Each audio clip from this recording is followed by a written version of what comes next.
First contact crisis. Admiral Thrick's Zenith stood motionless on the command bridge of the Celestial Authority, flagship of the galactic hegemony's third reconnaissance fleet.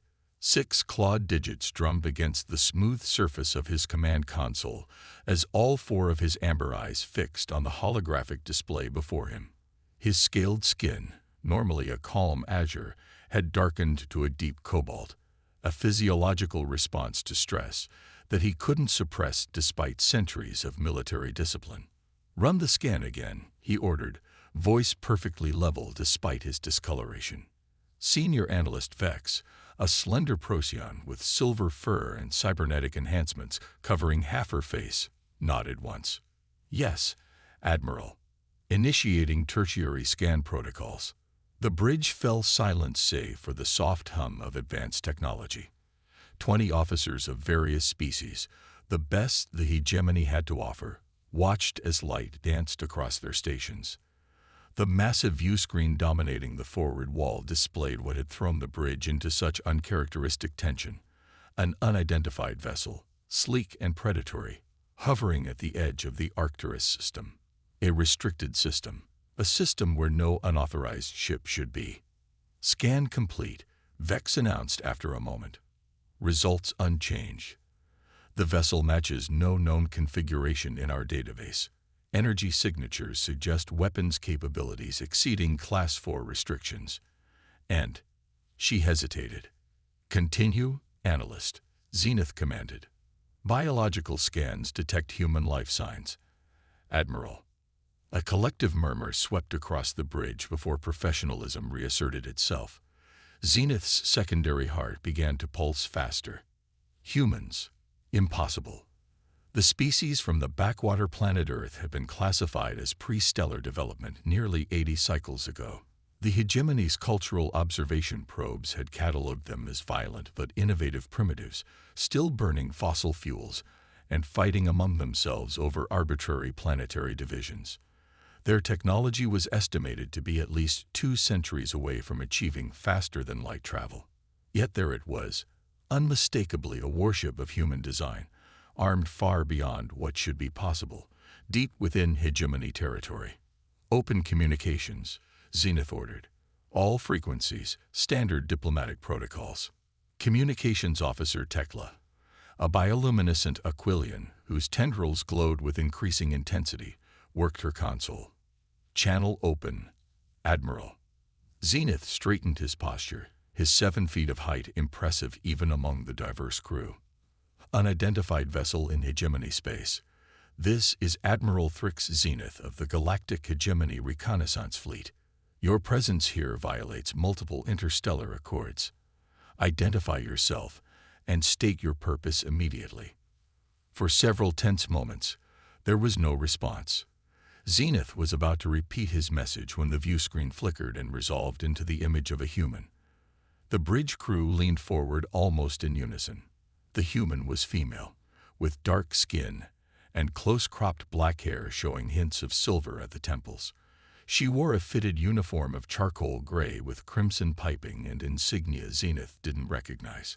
Her expression was composed, almost amused. "This is Captain Ilara Chen of the Earth Coalition vessel Defiance," she said in flawless galactic standard. "Greetings, Admiral Zenith. I apologize for the intrusion into your territory." The slight pause before the word territory did not escape Zenith's notice. "Captain Chen," he responded evenly, "your presence here is unexpected. Our records indicate that human civilization has not yet achieved the technological capability for interstellar travel. Perhaps you could enlighten us as to how you've managed to not only cross the void, but also construct a warship of considerable capability." Chen smiled, and something in that expression sent a chill down Zenith's spine ridges. "Your records are outdated, Admiral. Humanity reached the stars 30 Earth years ago, approximately 15 of your cycles. We've been expanding our horizons ever since." "Impossible," First Officer Kalex muttered from his station. "Our observation protocols are comprehensive. We would have detected." "Your observation protocols," Chen interrupted, "were identified and neutralized 27 Earth years ago. We've been feeding your probes carefully curated data ever since. Zenith felt his scales darken further. This was unprecedented. No pre-stellar civilization had ever detected hegemony observation platforms, let alone managed to compromise them. The security implications were staggering. Captain Chen, you must understand that armed vessels in hegemony space represent a severe breach of interstellar law. I must insist you power down your weapon systems and prepare to be escorted to the nearest diplomatic outpost for processing. Chen's smile widened slightly. I'm afraid I can't do that, Admiral. Our weapons remain online as a precautionary measure.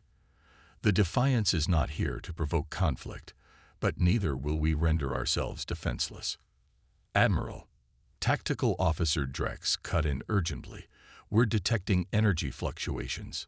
They're powering up their propulsion system. It's like nothing in our database.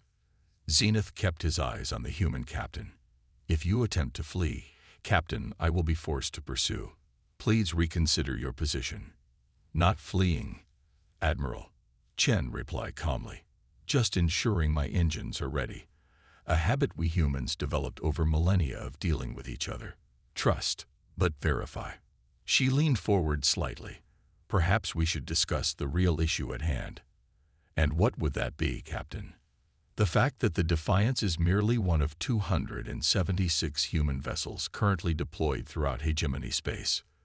The bridge exploded into chaos as alerts began sounding from multiple stations simultaneously. Zenith silenced them with a gesture, never breaking eye contact with the human on screen. Confirm, he ordered Vex tersely. The analyst worked frantically at her console. Confirmed, Admiral. We're receiving reports from across the hegemony. Human vessels have been detected at 73 different locations and counting. All armed, all of similar design to the Defiance. This is an act of war, Kalex hissed. Captain Chen shook her head. Not war, Commander. Introduction. Humanity has decided it's time to formally join the galactic community. On our terms. Zenith studied the human carefully. In his 4 centuries of service to the hegemony, he had faced many crises, but nothing like this. A supposedly primitive species had not only achieved interstellar travel decades ahead of projections, but had apparently built a substantial fleet and deployed it throughout hegemony space without detection. Either human technological advancement was far more remarkable than anyone had suspected, or hegemony intelligence had catastrophically failed. Perhaps both. You've placed me in a difficult position, Captain, Zenith said finally. Hegemony protocols for first contact situations are clear, but they hardly account for a species arriving unannounced with an armed fleet. I understand, Admiral, but perhaps consider that your protocols were designed to ensure the hegemony always negotiates from a position of strength. We've simply equalized the playing field. Vex approached Zenith's command station with a datapad. Admiral, intelligence update. Cross-referencing with historical archives suggests the human vessels are employing technology that bears similarity to several hegemony research vessels reported lost in unexplained circumstances over the past 3 decades. Zenith's eyes narrowed as he looked back at the screen. Have you been stealing our technology, Captain Chen? The human had the audacity to look offended. Stealing is such an ugly word, Admiral. We prefer reverse engineering. And to be fair, your vessels did enter our solar system without permission. Under Earth maritime law, salvage rights are quite clear. Behind him, Zenith heard Kalex mutter something about primitive audacity. He silenced his first officer with a raised hand. What do you want, Captain? Recognition, respect, trade agreements, non-interference with our colonial expansion. The usual diplomatic package afforded to spacefaring civilizations. Chen's expression became more serious. What we don't want is to be cataloged, contained, and controlled like so many other developing species the hegemony has encountered. You speak as if you've studied our history. Thoroughly, your observation platforms contain substantial databases. Once we learned your language and decryption methods, They proved quite educational. Tactical Officer Drex approached urgently. Admiral, one of the human vessels has been detected near the Proxima Centauri nexus. That's a major hyperspace junction. Strategic positioning, Zenith noted, impressed despite himself. As I said, Chen replied, we've done our homework. Zenith considered his options. The hegemony protocols were clear. Unauthorized armed vessels were to be detained or destroyed. But with hundreds of human ships scattered throughout hegemony space, a military response could quickly escalate into a full-scale conflict. And despite his conviction that the hegemony would ultimately prevail, the cost would be substantial. More importantly, the humans had demonstrated remarkable technological adaptation, strategic thinking, and preparation. These were not qualities to be dismissed lightly. I propose a diplomatic meeting, Captain Chen, Zenith said finally. You and your senior officers, myself and mine, neutral ground to discuss how we might move forward without bloodshed. Chen nodded. A reasonable proposal, Admiral. However, I suggest my vessel as the meeting place, as a show of human hospitality. First Officer Calyx stepped forward. Admiral, I must advise against boarding an unauthorized vessel with unknown capabilities. Zenith understood the concern. Placing himself in the hands of these unexpected humans carried significant risk.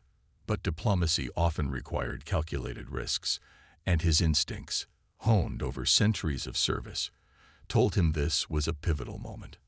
I accept your invitation, Captain Chen, he said. Send coordinates for docking. I will bring a small delegation. Excellent, Chen replied. We look forward to your arrival. And Admiral, I suggest you come with an open mind. Humans are full of surprises. As the transmission ended, the bridge erupted into a flurry of concerned voices. Zenith silenced them with a raised hand. Prepare a delegation shuttle. First Officer Calyx, Analyst Vex, and Tactical Officer Drex will accompany me. Sir, Calyx protested, this is incredibly dangerous. We have protocols. The protocols never anticipated this scenario, Zenith interrupted. These humans have achieved what no other species has managed. They've blindsided the hegemony completely. That alone deserves our attention. And if it's a trap? Drex asked, mandibles clicking with concern. Zenith looked back at the view screen where the sleek human vessel hung against the backdrop of stars. Then the hegemony will learn from our demise and respond accordingly. But my instinct says Captain Chen is genuine in her desire for dialogue. He straightened his uniform and moved toward the turbolift.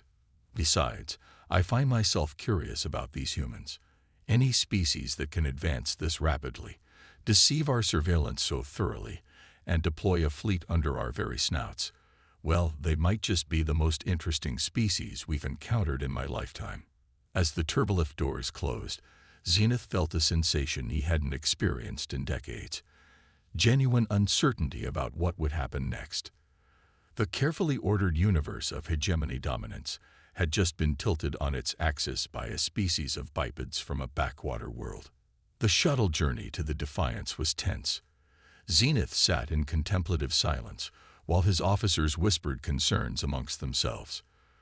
Through the viewport, the human vessel grew larger, its design becoming more impressive with proximity.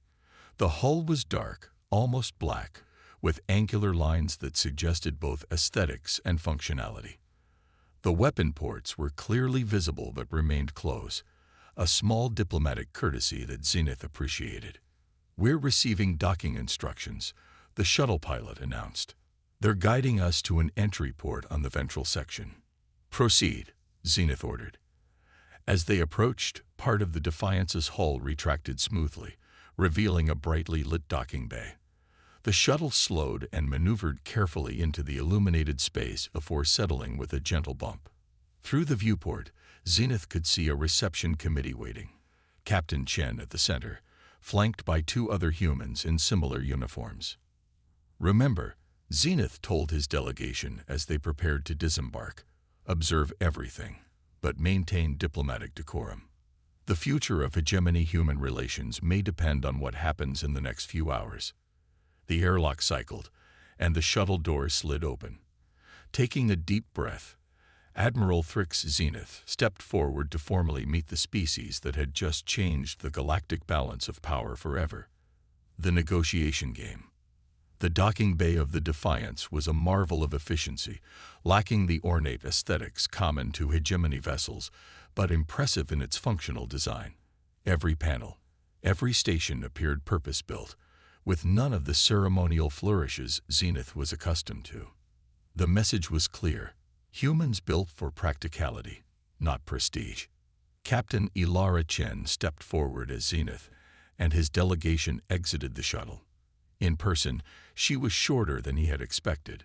Most species in the hegemony would consider her diminutive, yet she carried herself with unmistakable authority. "Admiral Zenith," she greeted, executing a slight bow. "Welcome aboard the Defiance." Zenith returned the gesture with the formal hegemony greeting, pressing his primary claws to his chest plate. "Captain Chen, your hospitality is noted and appreciated." "Allow me to introduce my officers," Chen said, gesturing to the humans flanking her. "Commander Ravi Sharma, my executive officer, and Lieutenant Commander Diana Okoro, Chief of Strategic Operations." Zenith indicated his own delegation. "First Officer Kalex, Senior Analyst Vex, and Tactical Officer Drex." The introductions completed, Chen gestured toward a corridor. "We've prepared a conference room for our discussions, if you'll follow me." As they walked through the ship, Zenith noted the precision with which the human crew operated. They moved with purpose, acknowledging their captain with respectful nods, but watching the alien delegation with barely concealed curiosity. More concerning were the armed personnel stationed at regular intervals, their weapons holstered but clearly ready for use if needed. "Your vessel is impressively designed," Zenith commented, breaking the silence. "Thank you," Commander Sharma replied. "The Defiance class represents our third generation of deep space vessels. We've learned much since our first prototypes." "Third generation." Analyst Vex couldn't conceal her surprise. "But our intelligence suggested your species was still limited to chemical rockets merely decades ago." Lieutenant Commander Okorov smiled. "Your intelligence was seeing exactly what we wanted it to see. It's remarkable how convincing a carefully orchestrated space program can appear to outside observers." They arrived at a conference room dominated by a large oval table. The walls displayed shifting images of Earth, oceans, mountains, cities, and forests in a continuous panorama that Zenith recognized as a subtle reminder of what the humans were representing. "Please, be seated," Chen invited, gesturing to chairs that had clearly been modified to accommodate hegemony physiology. Once settled, human crew members entered carrying refreshments. The aromas were unfamiliar but not unpleasant to Zenith's sensory receptors. "We've prepared consumables that should be compatible with your biology," Sharma explained. "Our analysis suggested these would be not just safe, but possibly enjoyable." "You've studied our biology extensively," First Officer Kalex noted, not touching the offered refreshments. "Just as you've studied ours," Chen replied without apology. "Knowledge is power, after all, something the hegemony has long understood." Zenith sampled a small blue cube that dissolved pleasantly against his palate. "Quite acceptable," he acknowledged. "Now, Captain Chen, perhaps we should address the situation at hand. Your presence, indeed, humanity's sudden emergence with advanced technology and an armed fleet, represents an unprecedented development in galactic affairs." Chen nodded. "That's precisely why we orchestrated our introduction this way, Admiral. Had we followed conventional protocols, announcing our achievement of faster-than-light travel and requesting recognition, what would have happened? You would have been welcomed into the community of spacefaring species with appropriate mentorship and guidance," Kalex said stiffly. "Mentorship and guidance," Okoro repeated, her tone making the words sound like an insult. "Like the Altarians received, or perhaps like the Proxians." Zenith's scales darkened slightly. Both species had been guided into accepting restrictive treaties that effectively made them hegemony dependencies rather than truly independent civilizations. Every emerging species requires assistance integrating into the galactic community, Zenith said carefully. The transition can be challenging. What your diplomat means, Sharma said, addressing his fellow humans as much as the hegemony delegation, is that the hegemony has a long-established pattern of ensuring new species enter galactic society as subordinates rather than equals. That's an extremely uncharitable interpretation, Vex protested. Is it? Chen asked. We've had decades to study hegemony history, diplomatic protocols, and socio-political structures. Your civilization has existed for over 12,000 years, and in that time, you've encountered hundreds of emerging spacefaring species. Yet the Galactic Council remains dominated by the same 12 founding races. Curious, isn't it? Zenith felt a growing unease. These humans had clearly done their research and reached conclusions that were uncomfortably accurate. The founding species bear the greatest burden of maintaining galactic stability, he said. With that burden comes certain prerogatives.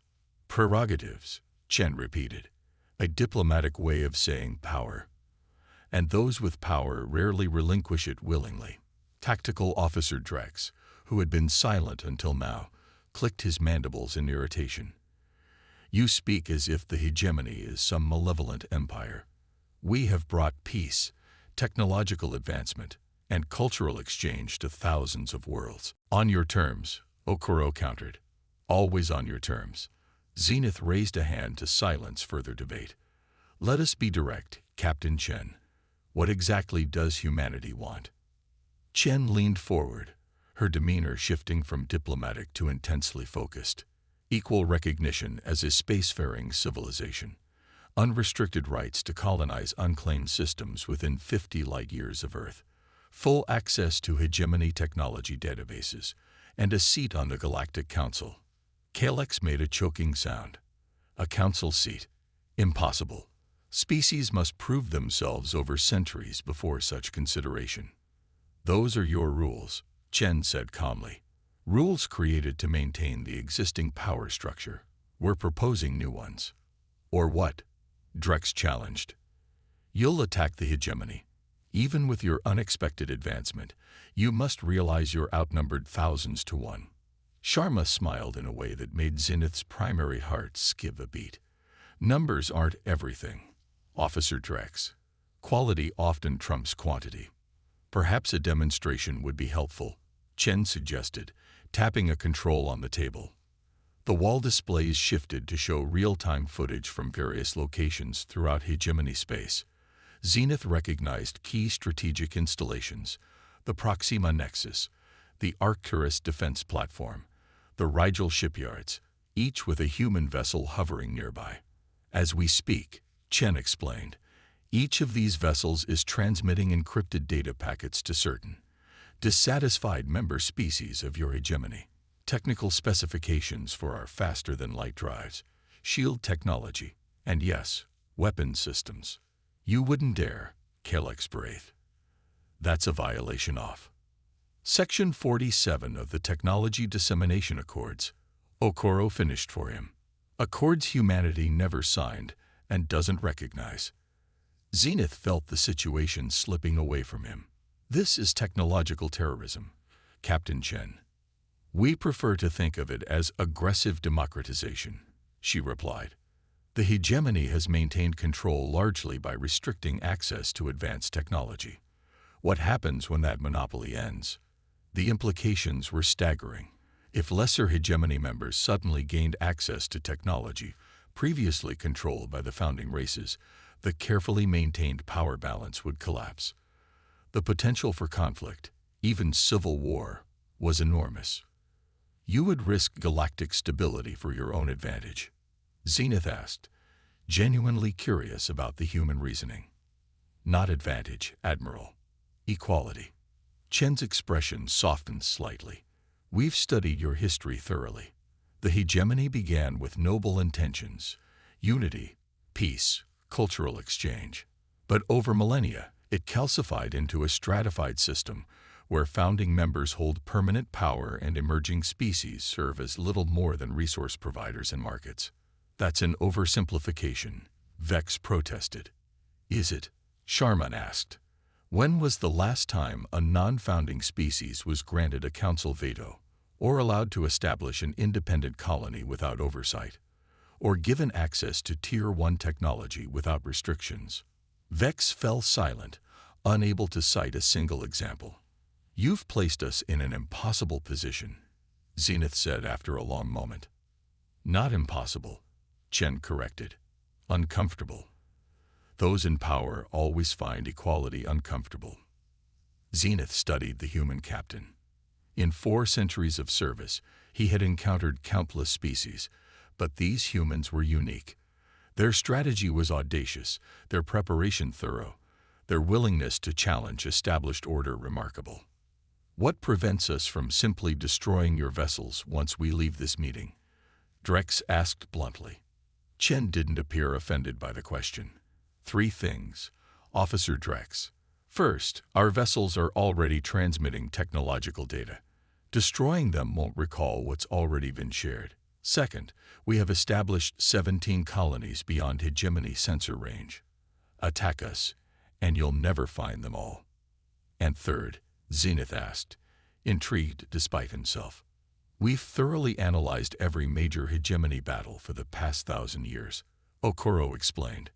Your tactics, strategies, and responses are predictable, effective, but predictable. We, however, are not. Meaning? Kellex demanded. Humanity fought itself for millennia, Sharma said, his expression darkening. While most species evolved toward cooperation, we perfected the art of conflict. Our history is written in blood and innovation, often simultaneously. The hegemony might eventually defeat us, but the cost would be catastrophic. A heavy silence fell over the conference room. Zenith felt the weight of this moment, a pivotal juncture in hegemony history. These humans had orchestrated a masterful introduction, positioning themselves not as supplicants, but as equals from the outset. I will need to consult with the council, Zenith said finally. Chen nodded. Of course. But be aware that our data transmission protocols operate on a dead man switch. If any human vessel is attacked, all technological data is immediately broadcast without encryption to every species within range. You've thought of everything, Vex murmured, impressed despite herself. We've had decades to prepare, Okoro replied. While your observers watched us launch chemical rockets and fight over petroleum, our best minds were working on this moment. I'm curious, Zenith said, turning to Chen. How did you first detect our observation platforms? They're designed to be virtually undetectable to pre-FTL civilizations. Chen's expression softened into something like nostalgia. Pure luck, actually. In 2027, about 30 Earth years ago, a small research vessel was tracking unusual radiation patterns in our outer solar system. One of your platforms briefly activated its scanning array while moving to a new position. The energy signature was faint but unmistakably non-natural. Once we knew to look, finding the others was simply a matter of time and persistence. And instead of announcing this discovery, your leaders kept it secret, Zenith observed. Wouldn't you? Sharma asked. Imagine learning that advanced aliens were watching your civilization, judging your development, deciding your fate without your input or consent. Some wanted to announce it publicly, but cooler heads prevailed.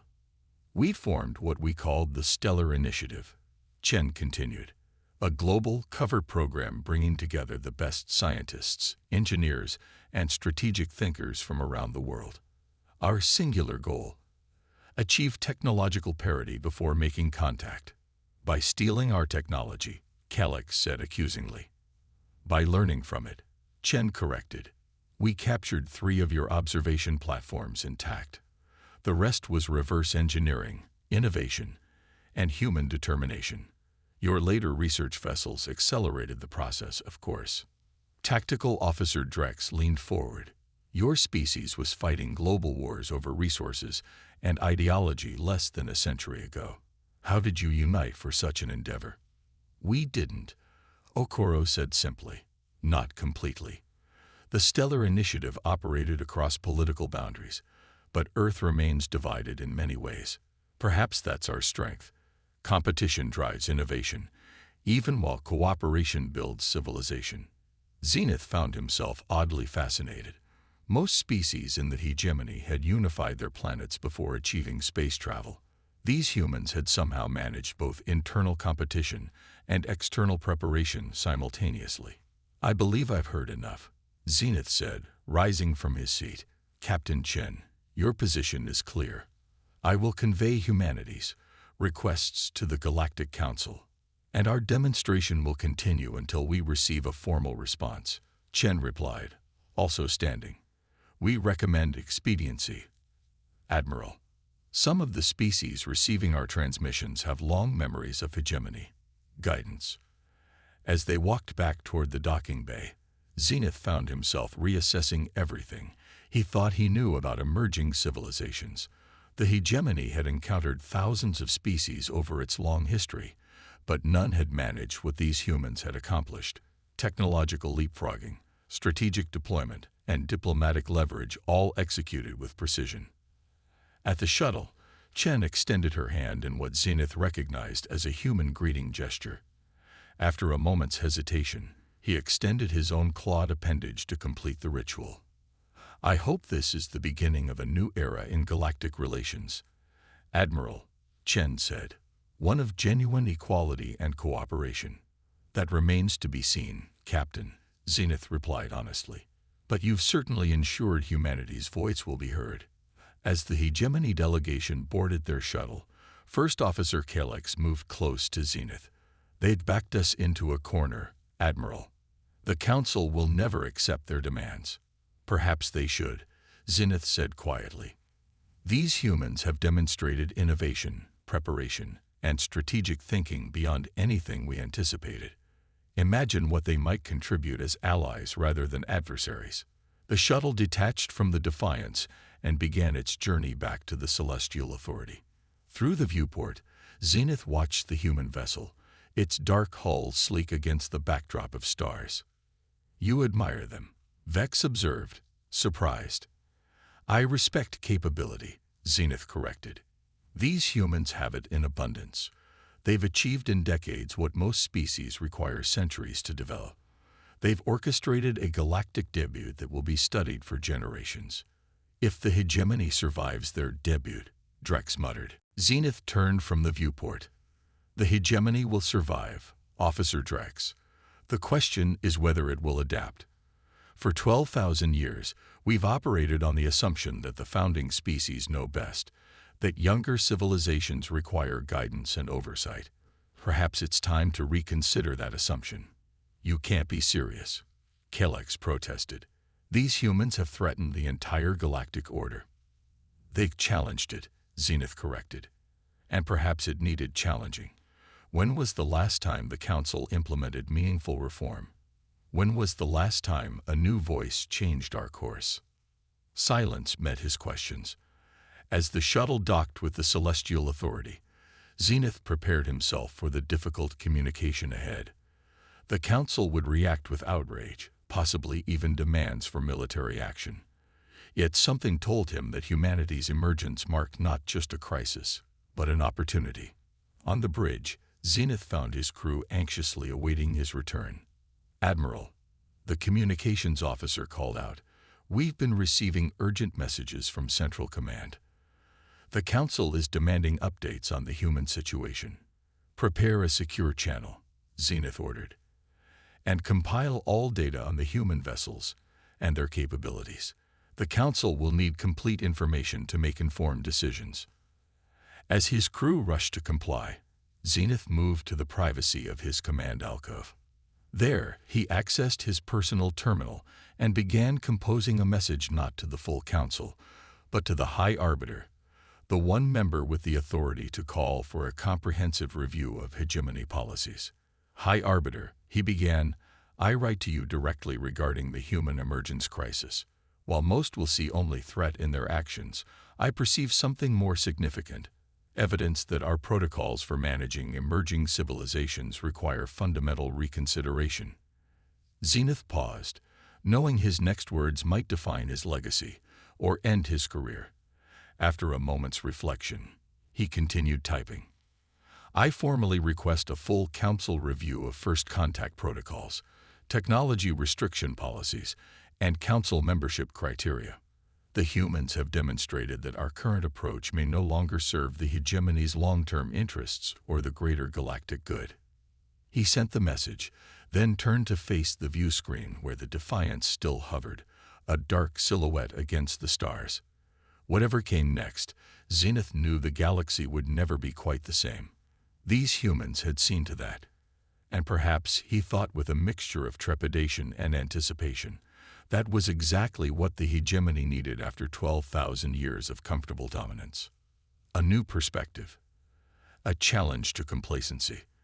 A reminder that the universe remained full of surprises. Zenith returned to the bridge, his scales now their normal azure hue. Set course for the Arcturus Nexus, he ordered. Priority transit to Central Command. As the Celestial Authority engaged its faster-than-light drive, leaving the human vessel behind, Zenith couldn't help but wonder what Captain Ilara Chen and her crew were thinking. Had they anticipated his recommendation to the High Arbiter? Was that, too, part of their strategy? With humans, he was beginning to suspect one should assume nothing and expect everything. The stars streaked into lines as the hegemony flagship accelerated to faster-than-light speed, carrying news of a new galactic reality, one in which humanity had arrived not as supplicants, but as equals, armed with technology, strategy, and an audacious vision for a different kind of galactic order. The negotiation game had just begun, and humanity had played its opening move brilliantly.